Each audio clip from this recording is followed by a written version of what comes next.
इसमें जो इसका मूल स्ट्रक्चर है, इसकी पूरी की पूरी इमारत है, इसको हम सभी ने खड़ा कर लिया और अब हम इस पर द्रव्यार्थिक निमित्त उपादान की 4 गुणों की चर्चा करने वाले हैं। निमित्त यानी संयोग रूप कार्य, उपादान यानी वस्तु की सहज शक्ति, द्रव्यार्थिक निमित्त उपादान यानी गुण भेद कल्पना, पर्याप्तिक निमित्त उपादान यानी परयोग कल्पना। जीव द्रव्य, उसके अनंत गुण, प्रत्येक गुण असहाय स्वाधीन सदाकाल, उसमें से 2 गुण मुख्य स्थापित किए, ज्ञान और चारित्र। दोनों की गति न्याय न्यायी, शक्ति न्याय न्यायी, जाति न्याय न्यायी, सत्ता न्यायी। ज्ञान की गति ज्ञान अज्ञान रूप, शक्ति स्वप्न प्रकाशन, जाति ज्ञान रूप और मिथ्यात्व रूप और स्वद्रव्य प्रमाण सत्ता। चारित्र की गति संक्लेश विशुद्ध रूप, शक्ति स्थिर अस्थिरता रूप, जाति मंद और तीव्र रूप और सत्ता स्वद्रव्य प्रमाण। अब इनके 4 गुण बनेंगे, उस पर अपन चर्चा शुरू करते हैं।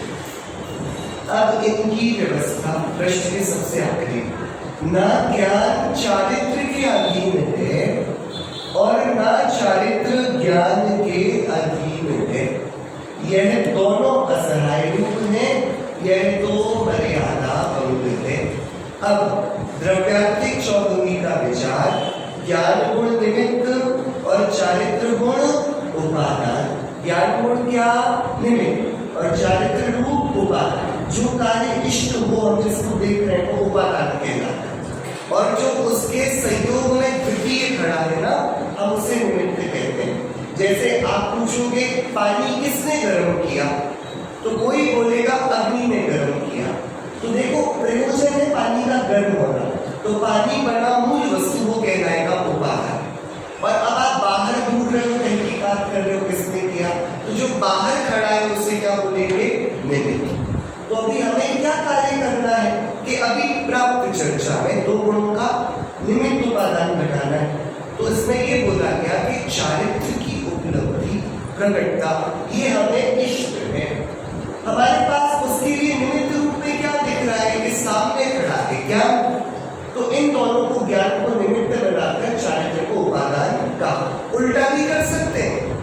चारित्र निमित्त बन जाए, ज्ञान उपादान बन जाए, क्योंकि दोनों गुणों में कोई भी 2 गुण लेंगे ये निमित्त उपादान लग जाएंगे। लेकिन आप उदाहरण और मिसाल के तौर पर समझाया जा रहा है, ठीक है? देखिए क्या होता है उसका विवरण। एक तो अशुद्ध निमित्त अशुद्ध उपादान, दूसरा अशुद्ध निमित्त शुद्ध उपादान, तीसरा शुद्ध निमित्त अशुद्ध उपादान और चौथा शुद्ध निमित्त शुद्ध उपादान। पहली अवस्था में दोनों अशुद्ध, दूसरी में निमित्त अशुद्ध उपादान शुद्ध, तीसरी में निमित्त अशुद्ध उपादान शुद्ध और चौथी में दोनों शुद्ध। बराबर 4 इसमें बनाए। पहला क्या? अशुद्ध निमित्त अशुद्ध उपादान, फिर दूसरे में अशुद्ध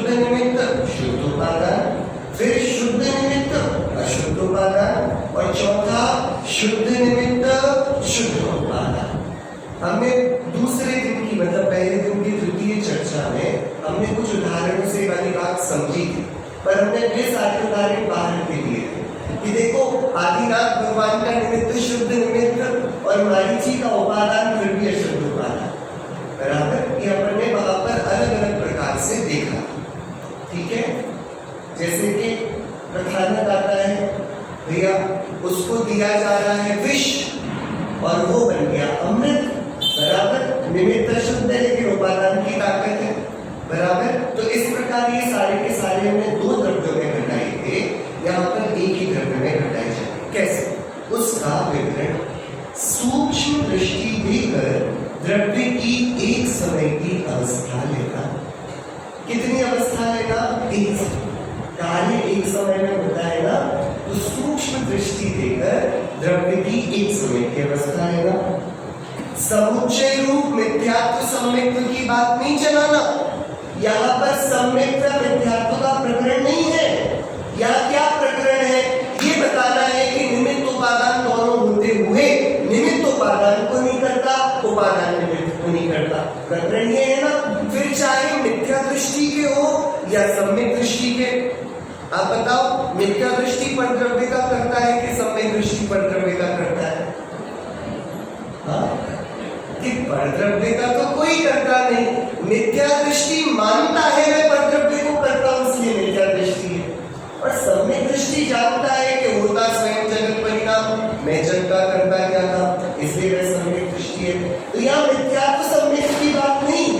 हम जब वस्तु व्यवस्था की बात करते हैं तो आप बताओ अग्नि किसके लिए गर्म है? बच्चे के लिए कि वयोवृद्ध के लिए? समझदार के लिए अग्नि गर्म है कि मूर्ख के लिए अग्नि गर्म है?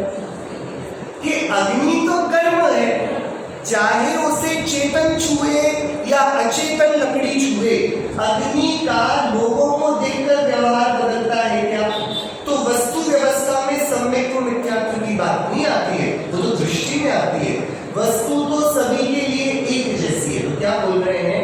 सूक्ष्म दृष्टि देकर द्रव्य की एक समय की अवस्था लेना। समुच्चय रूप मिथ्यात्व सम्यक्त्व की बात नहीं चलाना, दोनों पर घट जाएगा, सम्यक दृष्टि पर भी मिथ्या दृष्टि पर भी। यहाँ तो प्रकरण नहीं है कि सम्यक के मिथ्या, बराबर, ठीक है। देखिए बात, जीव की अवस्थाएं इस प्रकार होती हैं। किसी समय ज्ञान रूप ज्ञान, विशुद्ध रूप चारित्र, ज्ञान भी बराबर काम कर रहा है, चारित्र में भी विशुद्धता है। किसी समय अज्ञान रूप ज्ञान, विशुद्ध चारित्र, ज्ञान नहीं इतना ज्यादा जानता है लेकिन चारित्र पूरा विशुद्ध है। ज्ञान नहीं है इतना तीव्र लेकिन चारित्र बराबर है। किसी समय ज्ञान रूप ज्ञान, जानता सब कुछ है, और दूसरा बोलता है भैया गलती तो कहता हमें सिखाओ, हमें सब पता है। जानता सब है लेकिन चारित्र वह विशुद्ध रूप नहीं रह पाता, संक्लेश रूप हो जाता है। और किसी समय अज्ञान रूप ज्ञान और संक्लेश चारित्र दोनों ही देखो। तो क्या जिस समय अज्ञान रूप गति ज्ञान की, संक्लेश रूप गति चारित्र की, उस समय निमित्त उपादान दोनों कैसे? अशुद्ध। ज्ञान अज्ञान रूप है और चारित्र संक्लेश रूप है, तो दोनों ही कैसे हो गए?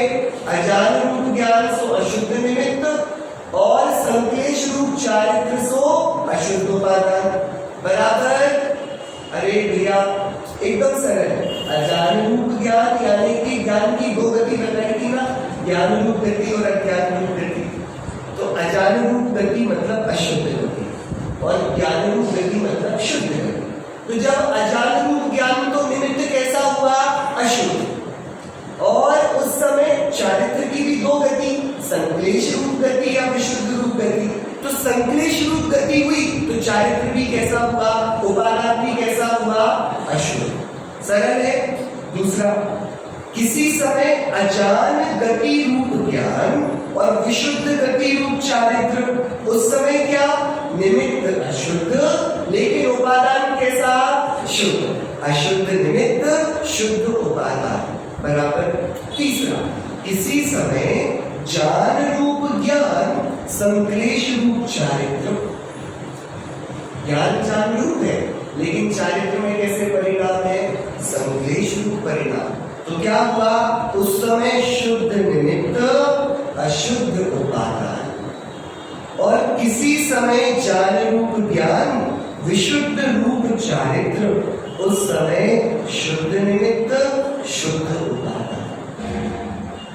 इस प्रकार जीव की अन्य अन्य दशा अनादि रूप सदा काल है। चार प्रकार की दशाएं हो गई। किसी समय ज्ञान भी अजान रूप, चारित्र भी संक्लेश रूप, उस समय निमित्त भी अशुद्ध, उपादान भी अशुद्ध। किसी समय अजान रूप ज्ञान पर विशुद्ध रूप चारित्र, उस समय निमित्त कैसा है? अशुद्ध, लेकिन चारित्र कैसा, उपादान कैसा हुआ? शुद्ध। किसी समय अजान रूप ज्ञान लेकिन विशुद्ध रूप चारित्र, ये दूसरा रूप। और तीसरा कि ज्ञान शुद्ध रूप हो, ज्ञान रूप हो, और चारित्र में संक्लिष्टता हो, तो अशुद्ध शुद्ध निमित्त, और वहां पर चारित्र कैसा हो गया? अशुद्ध। और किसी समय ज्ञान भी ज्ञान रूप और चारित्र भी विशुद्ध रूप, उस समय निमित्त भी शुद्ध और उपादान भी शुद्ध। बराबर? इतनी बात समझ में आई क्या? एकदम सरल है। आप विचार में करते ऊपर बोला ना, सम्यक मिथ्यात्व की बात नहीं चलाना, समुच्चय ऐसी बात नहीं करना। यहाँ तो प्रकरण को समझना, स्वाधीनता का शंकरनाथ किया जाए। सादा जब गुरुदेव श्री ने इस पर प्रवचन किए, मैं मूल प्रवचन से आपको पढ़ के थोड़ा सुनाता। यहाँ जो चार प्रकार कहे हैं, वे चारों प्रकार, और कितने प्रकार? चारों प्रकार। मतलब अशुद्ध निमित्त और अशुद्ध उपादान तो ठीक, शुद्ध निमित्त और शुद्ध उपादान वो भी, ये चारों प्रकार अज्ञानी को भी हो सकते हैं। याना सम्यक मिथ्यात्व की समुच्चय रूप चर्चा नहीं चला रहा। क्या अज्ञानी का भी शुद्ध निमित्त शुद्ध उपादान हो सकता है? कि हाँ, हो सकता है। वस्तु व्यवस्था की बात कर रहे हैं ना। यहाँ ज्ञान का जानना कहा, वह कोई सम्यक ज्ञान नहीं है, किंतु ज्ञान में तत्व विचार के योग्य उघाड़ हुआ, क्षयोक्षम हुआ, उसकी बात है। और चारित्र में विशुद्धि कही, वह कोई मोक्ष मार्ग के शुद्ध परिणाम की नहीं है, परंतु मंद कषाय की बात है। विशुद्धि मतलब मंद कषाय। बराबर? देखो, घबराना नहीं। ज्ञान रूप ज्ञान मतलब सम्यक ज्ञान नहीं लेना है, वह तत्व विचार कर पा रहा है, वह गे क्या उपाधि क्या, इसका निर्णय करे ना करे, इसमें विचार करने बैठ पा रहा है। बराबर? ज्ञान में इतनी लायकात है कि वह विचार करे तो निर्णय कर पाए, विचार ना करे तो कोई बात नहीं, लेकिन करे तो उसमें ताकत है कि निर्णय कर ले। तत्व विचार के योग्य ज्ञान का उघाड़ और कषाय की मंदता रूप विशुद्धि, वहां तक तो जीव बहुत बार आ गया। क्या कह रहे गुरुदेव जी? क्षयोक्षम कितनी बार हमारा इतना सारा बचेगा, और विशुद्धि भी कितनी बार, मुनिव्रत धार अनंत बार ग्रीवक उपजाए। आप सब कभी मुनि बने हैं? अरे हम सब कभी मुनि बने? देखो तो हमने माता पिता से आज्ञा ली होगी, पुत्र पत्नी इत्यादि को छोड़ा होगा, गुरु के सामने जाकर याचना की होगी, हमें वैराग्य आया होगा, संसार दुख रूप लगा होगा, गुरु ने परीक्षा करी होगी आचार्य ने, और फिर जाकर हमें प्रवृत्तियां दी होगी। हाँ, हमने बड़े आदर बहुमान से उसका ग्रहण किया होगा, आचार्य की कितनी भक्ति की होगी, उपसर्ग सही होंगे, परिचय सही होंगे, आखिरी बात कर जाते होंगे, दिन में एक बार अंजलि में नियत आहार लेते होंगे, विधि मिलने पर नहीं मिला तो फिर अंतराय पड़ गया, तो फिर हमने बराबर बराबर एक एक मूल गुण पाला। हाँ, चूक नहीं करी, नहीं तो ग्रीवियर की आयु नहीं बनती। हाँ, जो मूल गुणों की हत्या करे उसकी ग्रीवियर की आयु बदलने वाली विशुद्धि नहीं होती है। तो हमने क्या किया? न सिर्फ मुनिव्रत अंगीकार किया, कितनी बार? अनंत बार, अपितु उत्कृष्ट पालन भी किया। ऐसा अवसर आया कि किसी ने चमड़ी निकाल ली, किसी ने आग में झोंक दिया तब भी हमने क्रोध नहीं किया। देखो ये तो है विशुद्धता। लेकिन बताओ आज फिर क्रोध आना बंद हो गया कि नहीं? आज जीवन में व्रत आ पाए कि नहीं आ पाए? एक समय महाव्रती थे और अब अव्रती है, ये कैसा गणित हुआ? ये बोल रहे हैं गुरुदेव, अरे तत्व विचार की योगी ज्ञान का उठाए और कषाय की मंदता विशुद्धि, वहां तक तो जीव बहुत बार आ गया, परंतु वहां से आगे बढ़कर यदि ग्रंथि भेद करे तो भी उसे मोक्ष मार्ग प्रकट हो। और अब गुरुदेव श्री 4 बातें कर रहे हैं जो एकदम रोंगटे खड़े कर देने वाली। 4 प्रकार के दुख बताए ना, अब वे 4 प्रकार की अवस्था का जिक्र कर रहे हैं। देखो गुरुदेव यदि हमें नहीं मिलते, यह सामर्थ्य नहीं ज्ञानी के एक एक वचन में अनंत अनंत रहस्य भरे, क्या अर्थ निकालकर, क्या व्यवस्थित बिना किसी स्खलन के, जैसा तीर्थंकर महावीर भगवान ने गौतम गणगराती की उपस्थिति में अपने समक्षरण में दिव्य गर्जना करी थी, उसको उसी रूप में बिना किसी स्खलन के गुरुदेव के द्वारा उनको प्राप्त हुई। ये अपना उपकार है, किसी भी बारे में थोड़ी भी फिसलन नहीं रह गई, मूल तत्व ज्ञान के प्रकरण। देखो गुरुदेव श्री क्या बात कर रहे हैं।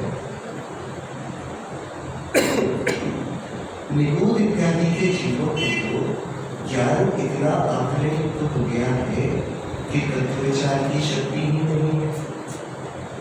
आप ऐसा विचार करो, ऐसा विचार करो, यहाँ कहीं निगूढ़ जीव है आसपास के? नहीं है। कहाँ पर है निगूढ़ जीव? घड़े में घीवत पूरे 343 घनराज्यों में एक प्रदेश ऐसा नहीं है, चाहे सप्तम नरक की भूमि हो या सिद्धों का क्षेत्र, ईश्वर प्रार्थना भूमि, एक प्रदेश ऐसा नहीं है जहां पर निगूढ़ राशि हो।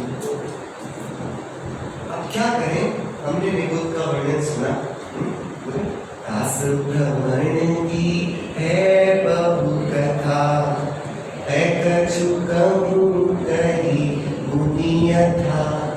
काल अनंत निगूढ़ मझार, दिव्यो एक इंद्रिय तनधार, एक श्वास में 8-10 बार, जन्म्यो मर्यो भर्यो दुख भार।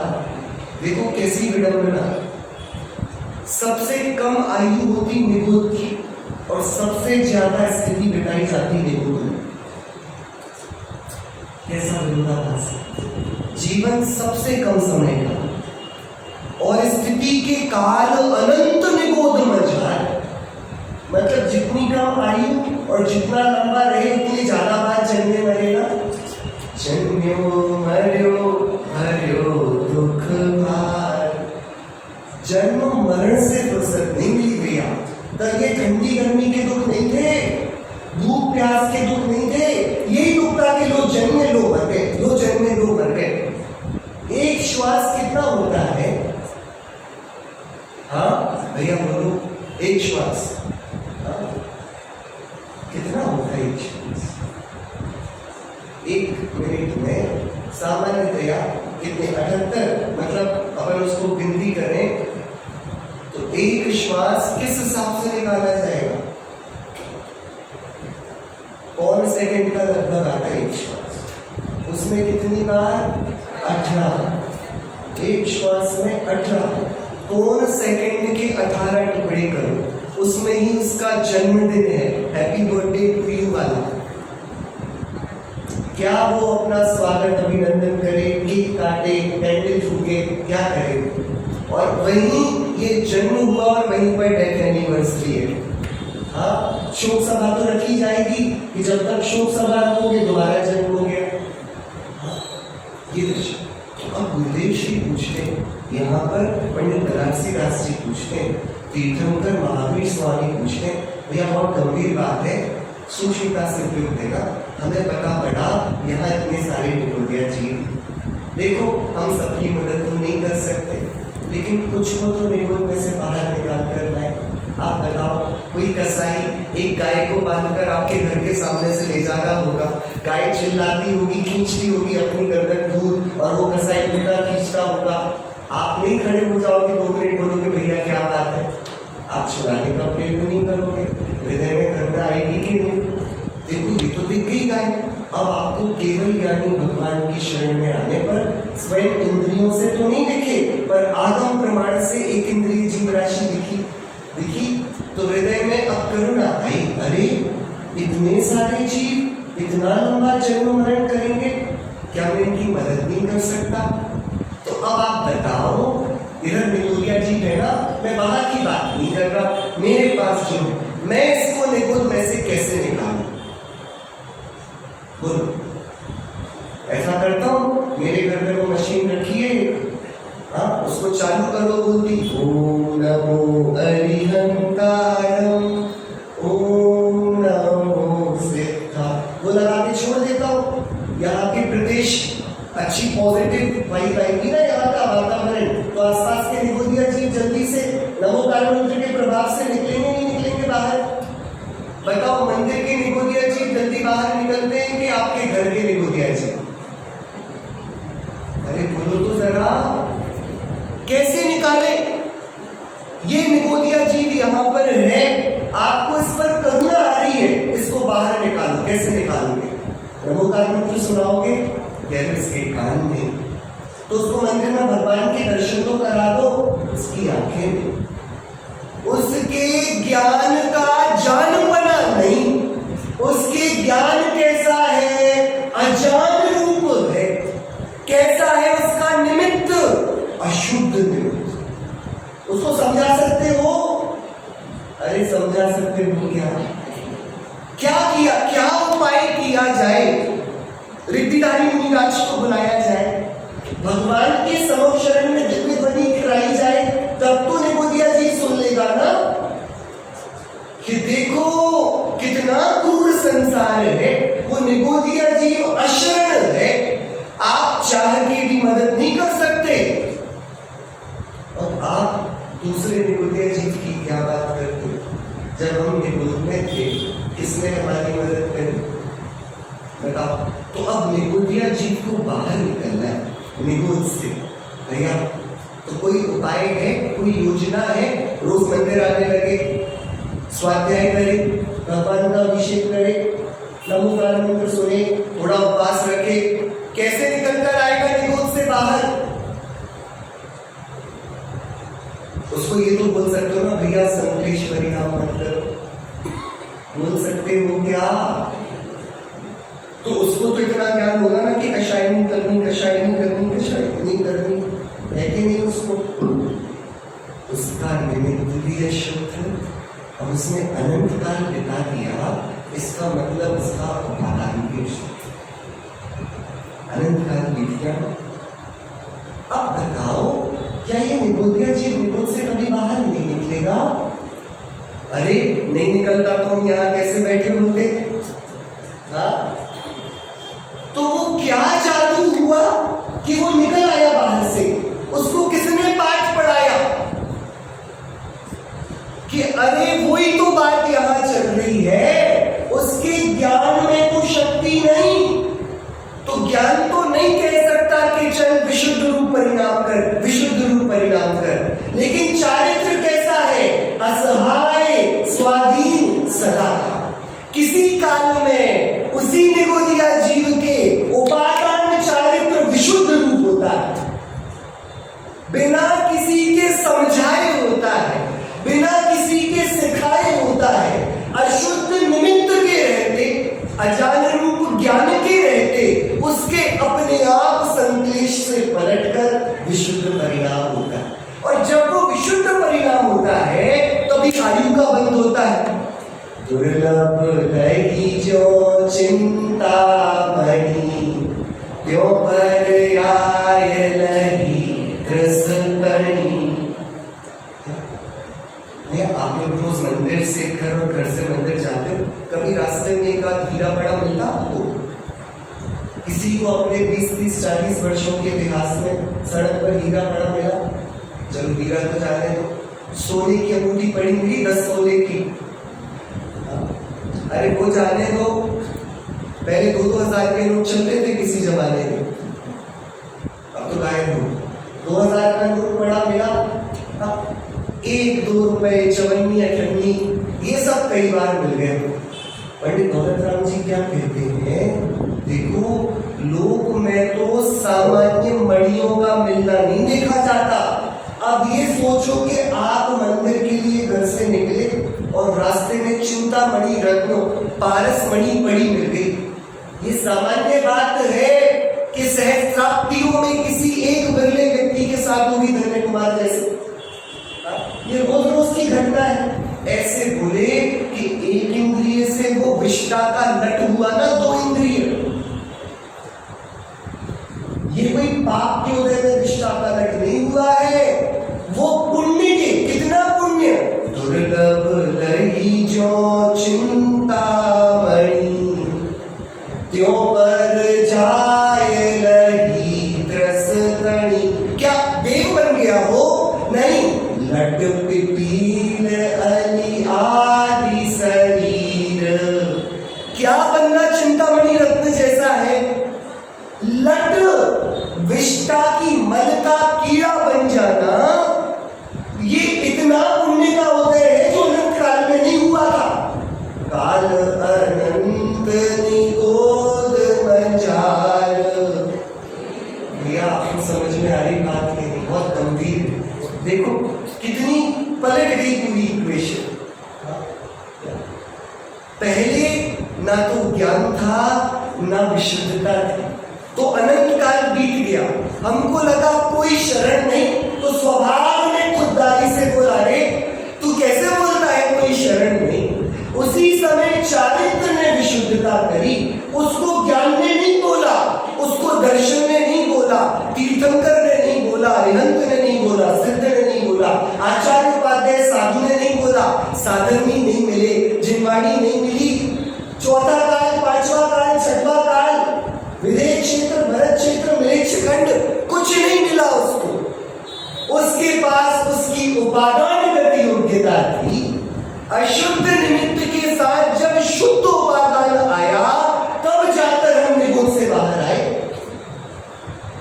क्या हमारे निगोद से बाहर आने की कहानी ये कण कण की स्वतंत्रता की कहानी है। यदि निमित्त से कार्य होता तो हम कभी बाहर नहीं आता। क्या? अरे निमित्त करता है, जो ये बोलता है, इसलिए तो तीर्थंकर फरमाते हैं कि वो निगोद चला जाएगा। उसको पर से बंद की कथा ही सुहाती, उसे एकत्व का सौंदर्य नहीं सुहाता। एकत्व निश्चय समय सर्वत्र सुंदर लोक में।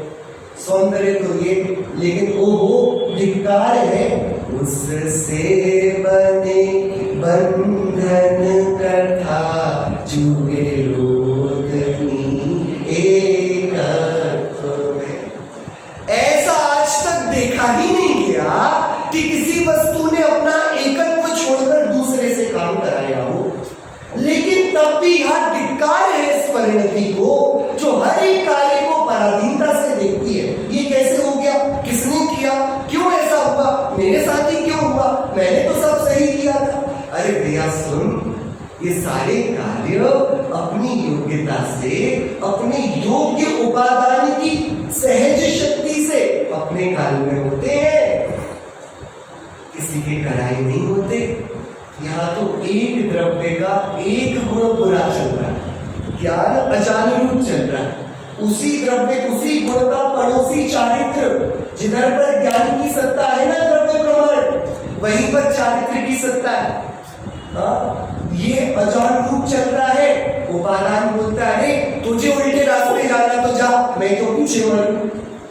तो चारित्र बोलता है कि निमित्त शुद्ध है तो कोई बात नहीं, हमें निमित्त की दरकार नहीं। वह चारित्र विशुद्ध रूप परिणमता। गुरुदेव श्री के शब्दों में तो मजा आ है, पर निगूढ़ इत्यादि के जीवों को तो ज्ञान कितना अवर्णित हो गया कि तत्व विचार की शक्ति ही नहीं, ज्ञान का जानपना का उतना उघाड़ नहीं, इसलिए निगोद्या जीव को निमित्त अशुद्ध है। कौन सा निमित्त? ज्ञान की पर्याय। पर्याय एक समय की स्थिति लेना, यही बोला था ना, त्रिकाल स्वभाव लेने को नहीं बोला था। देखो शब्द लिखा पंडित जी साहब ने, देखो एक एक शब्द कितना कीमती है। अपन ने शुरुआत में देखा था बिल्कुल सूत्र मंत्रबद्ध लिखी है चिट्ठी, कोई इधर उधर की बात नहीं। क्या लिखा था? सूक्ष्म दृष्टि देकर द्रव्य की एक समय की अवस्था ले। पर्याय दिया, वस्तु तो निर्दोष, वस्तु में शुद्धता लागू नहीं पड़ते। अप्रमत्त नहीं, प्रमत्त नहीं, जो एक ज्ञायक भाव है, इस रीति शुद्ध कहा है, इस कारण शुद्ध कहलाता है। बाकी शुद्ध भी कैसे कहते हैं? जो ज्ञात हो तो वो ही है। तो वस्तु है, पहला शुद्ध है ना अशुद्ध। वस्तु पूरी है, पूर्ण है, सकल निरावरण है, उसमें कोई कमी है नहीं। तो क्या? ज्ञान की पर्याय है ना, ज्ञान की पर्याय है ना। और उपादान रूप चारित्र की पर्याय में भी तीव्र संक्लेश परिणाम रूप अशुद्धता है कि नहीं? अभी तो एक श्वास में 8-10 बार जन्मे मरे भरे दुर्भार, बराबर। ऐसी उपादान की अशुद्धता के कारण वह जीव निगोद आदि में से ऊपर उठकर नहीं आता। आप विचार करो, अनंत काल बाद भी अनंतानंत ऐसे जीव होंगे जो कभी निगोद से बाहर ही नहीं आएंगे। आपने तो नरक गति देखी, देव गति देखी, संगीत पंचेंद्रिय बना तिरेंच गति में देखा, मनुष्य में स्त्री बने, पुरुष बने, नपुंसक बने। अनंतानंत जीव ऐसे हैं जो अभी संसार राशि में नहीं आए और कभी आएंगे भी नहीं। हमें अपनी अभिद्रव्यता का बल नहीं आया। हमारा अरे हमें निगूढ़ अवस्था तो नहीं, विकलेंद्रीय अवस्था नहीं, असंगी अवस्था नहीं, नारकत्व नहीं, त्रिगत्व नहीं, हम मनुष्य हुए, हम तीर्थंकर महावीर की यशस्वी कुल में हुए, हमें कुंद कुंद देव सरी के कलिकाल सर्वज्ञ मिले, हमें अमृत चंद्र सरी के अमृत बोलने वाले गुरु मिले, हमें उनके हृदय में बैठकर विशुद्ध बात बताने वाले गुरुदेव मिले। हम ग्रंथ खोलते हैं तो हमारी आंखें पढ़ पाती हैं, हमें कोई ग्रंथ सुनाता है तो कान सुन पाते हैं, जो पढ़ते हैं सुनते हैं उसको विचार में ले पाते हैं। हमारे कितना पुण्य का उदय है, या हम कहाँ आ गए? अपन कहाँ बैठे? अपन पढ़ते ना भी, हमारे भावनाओं में बोधी दुर्लभ भावना है, उसमें कितनी सारी सीढ़ियों को चढ़ के तो अपन आगे। अब बस एक हूं की हुंकार भरनी बाकी है। हाँ, मैं परमात्मा हूं, ऐसा निर्णय करना है, ऐसा नक्की करना है, ऐसा अनुभव करना है। इतना सा सिलेबस है भैया। स्वरूप में कुछ नहीं करना है, स्वरूप तो है हाजरा हजूर विद्यमान, स्वरूप का स्वीकार कर, मैं हूं। क्या करना भैया? अपन बहुत पास आ गए। देखो, कोई बीच समुद्र में डूबे तो वो बेचारा कहा जाएगा, कोई किनारे पे आके डूबे तो पागल कहा जाएगा। बीच समुद्र में डूबने वाला तो करुणा का पात्र है, बेचारा डूब गया। इतनी तेज तूफान आया बीच समुद्र में, जहाज टूट गया, डूब गया।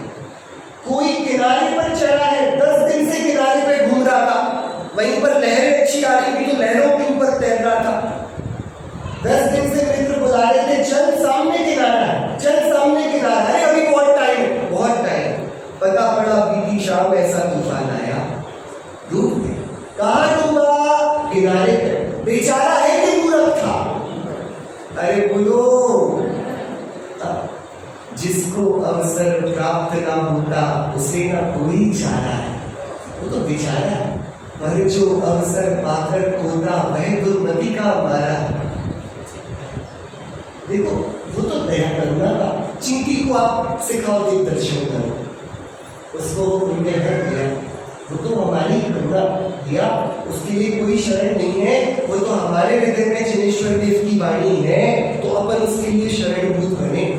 आप समझना, जिसके हृदय में तीर्थंकर देव की वाणी बचे, बोलते ना तीर्थंकर भगवान 6 काय के जीवों के रक्षक है, उपकारी है। कैसे उपकारी है? सबको आशीर्वाद देते हैं कि अरे नहीं, जो तीर्थंकरों के पास आता है उसके सामने देखो 6 काय के जीव कितने सुरक्षित रहते हैं। आपसे कोई चींटी को डर लगेगा? अरे बोलो तो भैया, हाँ, आपसे किसी एक सांप आ जाए सामने, सांप को डरने की बात है क्या? हाँ बोलो भैया, आप सोचोगे मार दूं सांप को? अरे बोलो भैया, कैसे आपने इतना बड़ा अपना व्यक्तित्व ऊंचा कैसे कर लिया कि अरे हमारे हृदय में जिन वाणी गूंजती है, ये कोई सामान्य बात है? तो क्या कह रहे हैं, अनंत काल बीता तब तो क्या दशा थी कि निमित्त भी अशुद्ध था। उपादान थी, हम कहाँ पड़े रहे? निगूढ़ में पड़े, 2 इंद्रिय में पड़े, 3 इंद्रिय में पड़े। अब फिर एक बार क्या हुआ, निगूढ़ में स्थित जीव की, जिसे तत्व विचार के योग के ज्ञान का उघाड़ नहीं है, वह भी कभी अपने उपादान से चारित्र में मंद कषाय विशुद्धि के बल से वहां से निकलकर मनुष्य को, आपने भरत चक्रवर्ती के पुत्रों की कहानी सुनी? अरे कितने थे? 923, 1 नहीं 2 नहीं, 923। हाँ, निगुध से निकल कर आए। हाँ, तीर्थंकर के प्रपौत्र चक्रवर्ती के पुत्र हुए। अरे बचपन में ही स्मृति हुई, गूंगे नहीं थे, लेकिन उन्होंने बोला देखो, अनंत काल तो बोलने की शक्ति नहीं थी, हमें पता है बोलने योग्य वचन क्या होते, वचन की कीमत क्या, हम क्या भिक्षा में इस भव को जलाएंगे, बोले तो क्या बोले, हे भगवान, भव का अभाव करने वाली जैनेश्वरी दीक्षा दो। अनंत काल तो बोलने नहीं मिला ना भैया। काल अनंत निगोद मजार, हम इतिहास भूल गए हैं, इसलिए इतने क्या बोले स्वक्षर, हमें इतने इतना रहे भैया। एक समय नहीं लगता उदय के बदलने। वस्तु व्यवस्था तो ऐसी, कोई 11वें गुणस्थान प्रति उपशांत मोही जिन है, जिन उपशांत मोही जिन, और ऐसे बदले होनहार तो आए, नीचे गिरे, अर्धभुतगल परावर्तन काल संसार में। और अर्धभुतगल परावर्तन काल कहने का मतलब समझे, 30 पर्याय की स्थिति अधिकतम है 2000 साधन, वे अर्धभुतगल परावर्तन के कोने में पड़े। मतलब क्या, उन उपशांत मोही जिन जो कि वीतरागी हो चुके थे एक क्षण में, उनको अभी कई समय निगुढ़ में बिताना पड़ेगा। किसकी हालत है ये? 11वें गुणस्थान वाले की। ये तो उनकी भवितव्यता का विचार है, और हम अपनी सुधीन आने, हम बोले कि सब बढ़िया है, जो होता है अच्छे के लिए होता है। अरे नहीं भैया, अपने हित के लिए जागृत विवेक को जगाना, जिम्मेदारी से विज्ञान के अभ्यास में लगना, तब तो निर्णय हमारी जिम्मेदारी है। रत्नत्रय, सम्यक दर्शन, सम्यक चारित्र, सम्यक ज्ञान, ये होंगे, ये इनके कर्तृत्व का भार सिर पर नहीं है, लेकिन हम तत्व विचार निर्णय तो करें, ये तो जिम्मेदारी हमारी है ना। बेसुध होकर तो हम जीवन नहीं बिता सकते। क्या होगा, वहां से निकलकर मनुष्य हो ऐसा परिणाम कर लेता है। कौन कर लेता है? निगूढ़ का जीव। कैसा परिणाम कि 2 इंद्री 3 इंद्री नहीं, सीधे मनुष्य तीर्थंकर के कुल में पैदा हो जाए। अरे उसको किसने सिखाया? उससे बहुत भावना भाई होगी ना, भाव भाव में भगवान आप मिलना, ऐसी तो भावना भाई थी, उसने बार बार भक्ति करी होगी। हाँ, जिन्हें भक्ते तिने तिने, सदा में स्तु भवे भवे, बोल रहा था ना मुनि को दिया जी। कैसे आ गया तीर्थंकर के कुल में कि अरे भैया, जगत में भवितव्यता ही एकमात्र समाधान है, उसकी उपादान योग्यता प्रकट होगी। ऐसे जीव को ज्ञान की गति अशुद्ध कही जाती है, और चारित्र में मंद कषाय विशुद्धता कहलाती है। अतः निमित्त अशुद्ध होने पर भी उपादान शुद्ध, ऐसा दूसरा प्रकार उसे लागू पड़ता है जो अपने आप में ये प्रसिद्ध करता है कि निमित्त के अनुरूप कार्य नहीं होता। नहीं तो निमित्त के अनुरूप कार्य हो तो अशुद्ध निमित्त से शुद्ध कार्य कैसे होगा? भैया आप लोगों को ये बात जच रही है कि नहीं? हाँ, इसमें कोई प्रश्न शंका तो नहीं, वो तो चर्चा करेंगे, लेकिन निर्णय करना अपनी जिम्मेदारी है। हाँ, अपन दुनिया भर पर दया कर लेते हैं, लेकिन गुरुदेव कहते हैं कैसा जीव अपना पहली आप बनाए, अपने प्रति कैसी निष्ठुरता बनाए। हम अपने आप को संसार से निकालकर यदि स्वरूप में नहीं धारण कर पाएंगे, हम घोर अपराधी हैं, अपने पैरी हैं। देखो तो सही, जीव के परिणाम की स्वतंत्रता, अनादि से निगोद में स्थित जीव जिसे बाहर कोई साधन नहीं है, ठीक ठीक शरीर भी नहीं है, 5 इंद्रियां भी नहीं है, ज्ञान में विचार शक्ति भी नहीं है, फिर भी अपने चारित्र गुण के उपादान के बल से मंद कषाय करके शुभ परिणाम द्वारा वहां से क्षण मात्र में मनुष्य। ये अभी तक की हमारी यात्रा का विवरण। अब जब यहाँ आ गया तब क्या होता है उस पर अपन चर्चा करेंगे। आप तो थोड़ा थोड़ा विचार करिएगा और यदि संभव हो तो थोड़ा एक पेज पढ़कर रहिएगा। बहुत मार्मिक विषय है और पूरा जीवन लगा देना चाहिए इसको समझने में। क्या करना है? करने योग्य कुछ नहीं, होता स्वयं जगत परिणाम, मैं जग का करता क्या काम। मैं तो कैसा हूँ? आत्म महबूब यार, आत्म महबूब, आत्म महबूब यार, आत्म महबूब। देखा हमने निगाह और कुछ न हूँ। अभी तो मैं कर्मों से कर लगता है, कर्मों के पास बसे कर्मों से दूर, कर्मों के पास बसे कर्मों से दूर। कर्म बंधे हैं कि नहीं बंधे? क्या पास में तो है? कर्मों के पास बसे कर्मों से दूर, कर्मों के पास बसे कर्मों से दूर। कमल बारी माही लसे बारी माही झूर, कमल बारी माही लसे बारी माही झूर। अरे कमल तालाब के अंदर है तो तालाब में डूबा हुआ है कि नहीं? थोड़ा पानी लगा के नहीं छूटे देखो, पूरा सूखा है।